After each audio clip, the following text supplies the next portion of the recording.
जिन्होंने दशकों पर देश पर शासन किया, वो देश की सुरक्षा को लेकर गंभीर नहीं रहे। उन्होंने जानबूझकर भारत को रक्षा जरूरतों के लिए विदेशों पर निर्भर रखा। रक्षा सौदों में घोटालों की चर्चा होती थी। उन्होंने एचएएल को बर्बादी के कगार पर पहुंचा दिया था। साथियों, आजादी के बाद से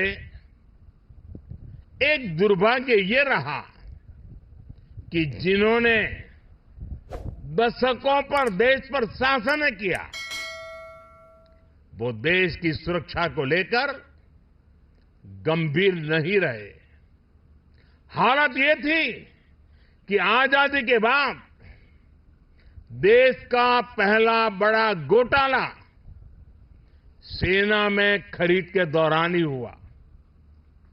उन्होंने जानबूझकर भारत को रक्षा जरूरतों के लिए विदेशों पर निर्भर रखा।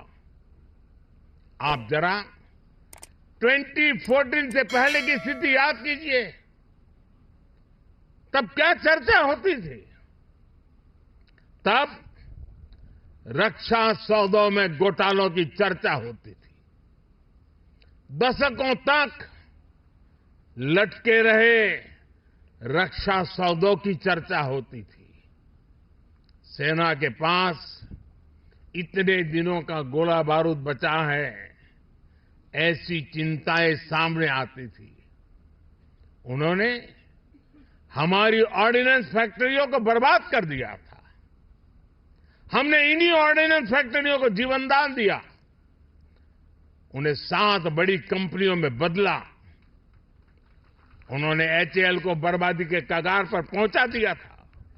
हमने एचएएल को रिकॉर्ड प्रॉफिट लाने वाली कंपनी में बदल दिया। उन्होंने करगिल युद्ध के बाद भी सीडीएस जैसे पद के गठन की इच्छा शक्ति नहीं दिखाई। हमने इसको जमीन पर उतारा।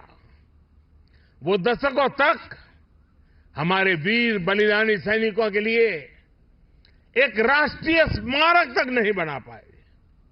ये कर्तव्य भी हमारी ही सरकार ने पूरा किया। पहले की सरकार तो हमारी सीमाओं पर आधुनिक इंफ्रास्ट्रक्चर बनाने से भी डरती थी। लेकिन आज देखिए, एक से एक आधुनिक रोड, आधुनिक टनल हमारे सीमावर्ती क्षेत्रों में बन रही है। साथियों, मोदी की गारंटी का मतलब क्या होता है, ये हमारे सैनिक परिवारों ने भी अनुभव किया है। आप याद कीजिए, 4 दशकों तक OROP, one rank one pension को लेकर कैसे सैनिक परिवारों से झूठ बोला गया। लेकिन मोदी ने ओआरओपी लागू करने की गारंटी दी थी और उस गारंटी को बड़े शान के साथ पूरा भी कर दिया। इसका फायदा मैं आज जब राजस्थान में आया हूं तो मैं बताता हूं, राजस्थान के भी 2.25 लाख पूर्व सैनिकों को मिला है। उन्हें ओआरओपी के तहत 5,000 करोड़ रुपए से ज्यादा मिल चुके हैं।